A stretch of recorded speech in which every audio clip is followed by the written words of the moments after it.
Ever feel like you're stuck in first gear when it comes to learning? Oh, tell me about it.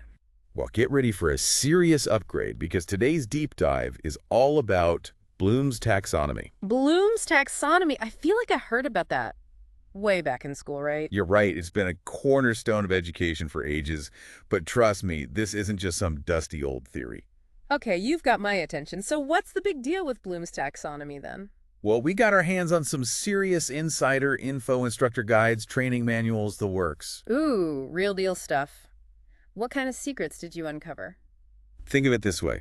Bloom's taxonomy is like a secret decoder ring for unlocking your brain's full learning potential. I like the sound of that. So how does it actually work? It all starts with understanding those different levels of thinking that we go through when we're truly learning something new. Okay, that makes sense. It's not just about cramming your brain full of facts and figures, right? Exactly. And that's where our sources come in. They break down this whole process into clear, actionable steps. Ooh, I'm all about actionable steps. Lay it on me. First up, they talk about three main domains: cognitive, affective, and psychomotor. Whoa, whoa, whoa. Too many big words at once. Sorry. Let me simplify. Today, we're focusing on that cognitive domain, the powerhouse of knowledge and intellect. Okay, that makes sense. It's all about boosting that brain power. Exactly. And within that domain, the original Bloom's taxonomy model outlines 6 levels of understanding. 6 levels. All right, break it down for me. What's level 1? Level 1 is all about knowledge remembering those core facts and processes. Okay, so like remembering dates for a history test or the steps in a recipe? You got it. Our sources emphasize that remembering is super important, but it's just the starting point. Right, it's like having all the ingredients for a cake but no clue how to actually bake it. No, you're getting it. And that brings us to level 2, comprehension. Okay, so what's the difference between knowledge and comprehension? It's about going beyond just knowing the information. It's about truly understanding it, making it your own. So not just spitting back facts, but actually being able to explain them in my own words. Bingo. One of our sources called it personal understanding. I think that's spot on. It's like the difference between reading a recipe and truly grasping how those ingredients work together. Or like learning a new language, you can memorize a bunch of vocabulary words, but it's not the same as actually understanding the grammar and how to construct sentences. Exactly. That deeper understanding is what allows you to then take that knowledge, actually do something with it. All right, so we've got remembering and understanding. What comes next? That brings us to level 3, application.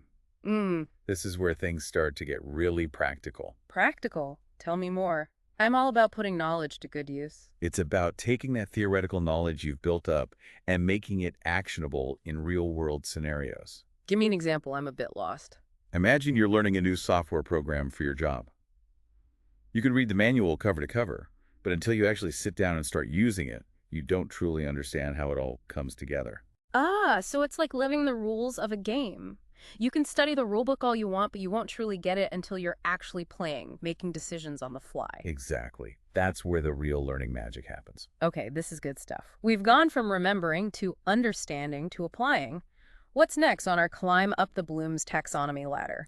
Hold on tight, because level 4 is where we put on our detective hats and dive into analysis. Analysis. Does that mean we solve a mystery? Kind of. It's about digging deeper, going beyond the surface level, and figuring out the why behind the what. So, like, if we were trying to solve an actual mystery, we wouldn't just look at the clues individually. We'd search for patterns. Yes.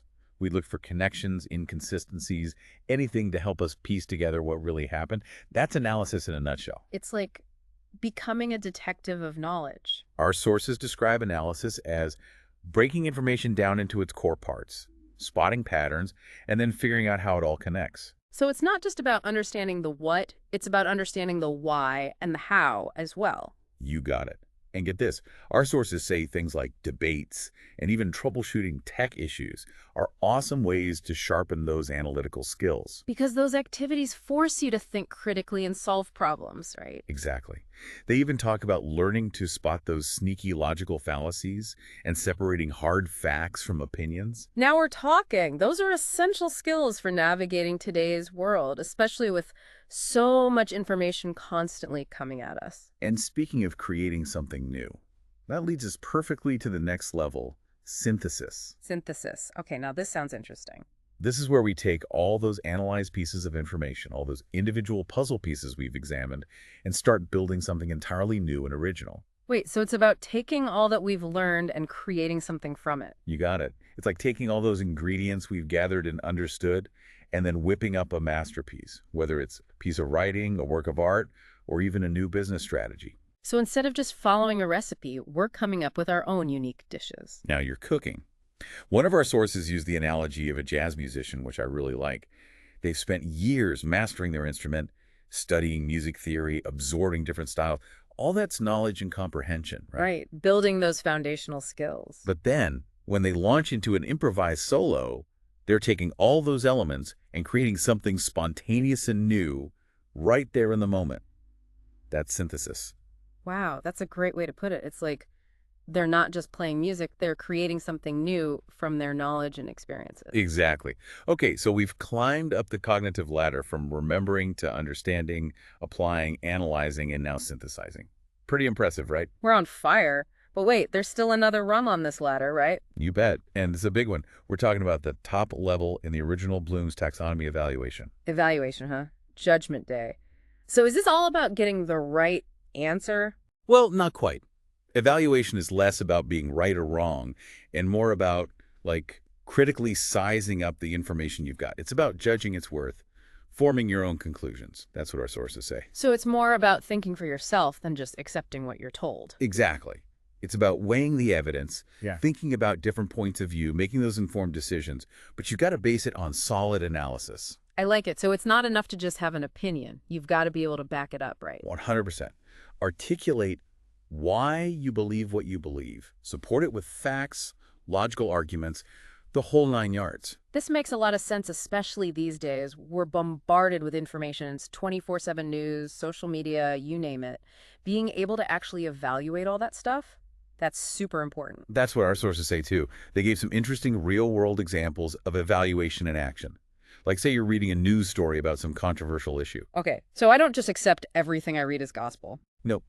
A good evaluator doesn't just take it at face value. They think about the source, look for any potential biases, maybe check it against other credible sources. Do their own fact-checking, basically. Exactly. And then they come to their own conclusions based on all that. Yeah. It goes beyond just external stuff too, you know. Evaluation also applies to our own ideas and work. Oh, that's interesting. You mean like if I write a song, I shouldn't be afraid to get feedback and make changes. Precisely. Or if you're working on a project at work. Being able to honestly evaluate your own stuff, figure out what needs improving, that's crucial for growth, according to our sources. So it's like having a built-in quality control system for our own thoughts and decisions. I like that. Now, you did mention that this was the original Bloom's taxonomy.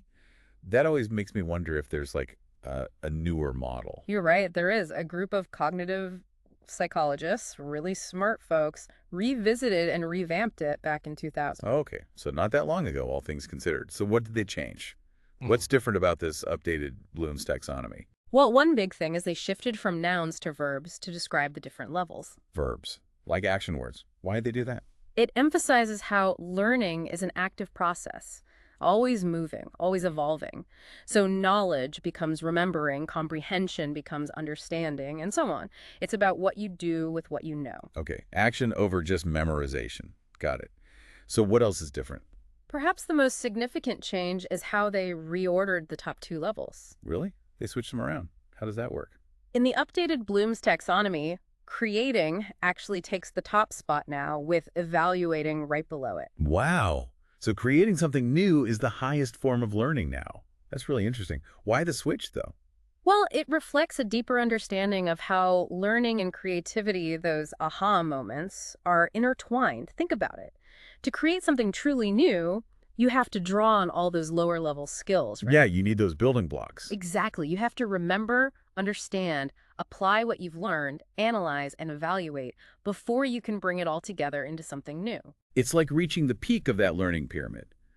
So this updated version really highlights the power of creation. It does. And this revised taxonomy also dives deeper into what's called metacognitive knowledge. Meta what now? That's a Yeah. mouthful. Metacognition, it's a fancy way of saying thinking about your own thinking. Oh, so like reflecting on how I learn best, what works for me, when to change up my approach, that kind of thing. You've got it. It's about being your own learning coach, understanding your strengths, weaknesses, and using those insights to learn more effectively. So we have 2 versions of Bloom's taxonomy now. Mm. one that lays out these 6 levels of understanding, and an updated one that stresses action, creating, and really understanding how we learn best. Right. Both super valuable tools. Absolutely. But our sources didn't stop there. They actually dug a bit deeper into the nitty-gritty of the cognitive domain, talking about different types of knowledge. Oh, yeah, like what? Well, first up, you've got your factual knowledge, which is like the what, those basic facts, dates, definitions, the stuff we usually think of when we hear knowledge. The building blocks. Then there's conceptual knowledge, which is more about understanding the why behind the what. So less about memorizing dates and more about understanding the bigger picture. Exactly, like knowing the major events of World War II is factual knowledge, but understanding the underlying causes and its long-term impact, that's conceptual. Got it. What about that procedural knowledge you mentioned? That's all about the how. It's about knowing how to do things. Like, I know how to bake a cake from memory. That's procedural knowledge in action. So it's applying what we know to actually do something. Exactly. And last but definitely not least, we've got that metacognitive knowledge. It's like having that bird's eye view of your own learning process, understanding how you learn best and what strategies help you really get it. Okay, all this talk about different kinds of knowledge. It's a lot, but it's good stuff. But how do we actually use it? Like, how do I apply Bloom's taxonomy in my everyday life to learn more effectively? That's what I want to know. $1 million question, right? Well, lucky for us, our sources had some great advice on that front. Okay, I'm all ears. One of the biggest takeaways was the importance of setting crystal clear learning goals. Like, what do you actually want to learn and how well do you want to know it? Makes sense. If you don't know where you're going, how will you know when you get there? But how do you turn those goals into, like, an actual plan? That's where choosing relevant activities comes in. If you're aiming for those higher levels of thinking, the analysis, synthesis, evaluation, you can't just passively absorb information, right? You've got to actively engage with it. So instead of just reading a chapter in a textbook, maybe I should try to create a mind map or something. Exactly. Or come up with real-world examples. Maybe even try explaining the material to somebody else. I like that. It's about making it your own. And how do we know if it's actually working? Assessment. Don't worry, it's not as scary as it sounds. Our sources stress that regularly checking your understanding is key. So quizzes aren't just about grades. Not at all. Think of them as feedback. They help you see what you've mastered and what you still need to work on so you can tweak your approach as you go. Okay, that makes sense. Our sources talk about 2 main types of assessment, formative and summative. Formative is all about those ongoing check-ins during the learning process, quizzes, quick reflections, stuff like that. Summative happens at the end, like a final exam, to see what you've learned overall. So it's about getting a complete picture of your progress. Right, and here's the best part. Assessment doesn't have to be a drag. Our sources are big on making it engaging and even fun. Fun! How do you make assessment fun? Think games, quizzes, projects, even self-reflection can be engaging if you do it right. It's all about finding what works for you. That makes sense. So it's not just about testing your knowledge, it's about using assessment as a tool for growth. Now you're getting it. And one of the things our sources really hammered home was the importance of creating detailed lesson plans or learning plans that actually incorporate Bloom's taxonomy. Okay, so how do you actually do that? Sounds kind of complicated. Don't worry, it's not as bad as it sounds. Our sources had some great templates and strategies. Like, they suggest using action verbs that match each level of Bloom's taxonomy. Action verbs. Give me an example. Sure. Instead of a vague goal like students will learn about the solar system, a more specific and actionable objective might be students will be able to compare and contrast the different planets in our solar system based on size, composition, and distance from the sun. Ah, okay, I see. So it's about making it crystal clear what students should be able to do with the information. Exactly. That way, you're not only giving clearer guidance, but you're also setting learners up for success at those higher levels of thinking. It's about moving beyond just rote memorization and towards a deeper, more meaningful understanding. Wow, this deep dive has flown by. I know, right? It's amazing how much ground we've covered. From the history of Bloom's taxonomy to how we can actually use it to learn more effectively. It's not about making learning harder, it's about making it smarter. I like that. So before we wrap up, what's one key takeaway our listeners can walk away with today? Just one. That's tough. I know, right? There's so much good stuff here. Okay, if I had to pick one thing, I'd say Be more mindful of how you learn. Mindful learning, huh? Yeah, like really pay attention to what's working for you and what's not. So instead of just going through the motions, Exactly. Ask yourself those why and how questions. don't just memorize the facts. Try to understand the concepts behind them. Right. And don't be afraid to get your hands dirty. Try new things, even if you make mistakes along the way. It's all part of the learning process, right? Exactly. Embrace the journey, I always say. Learning isn't a race, it's a marathon. Or Or maybe more like a choose-your-own-adventure. I like that. And with Bloom's taxonomy, we have this incredible tool to help us navigate that adventure and reach our full potential. Absolutely. Well, that about wraps up our deep dive into Bloom's taxonomy. We hope you've enjoyed exploring these ideas as much as we have. It's been a blast. And remember, the learning never really stops, right? So keep those minds sharp, those curiosity fires burning. And we'll catch you on our next deep dive. See you then.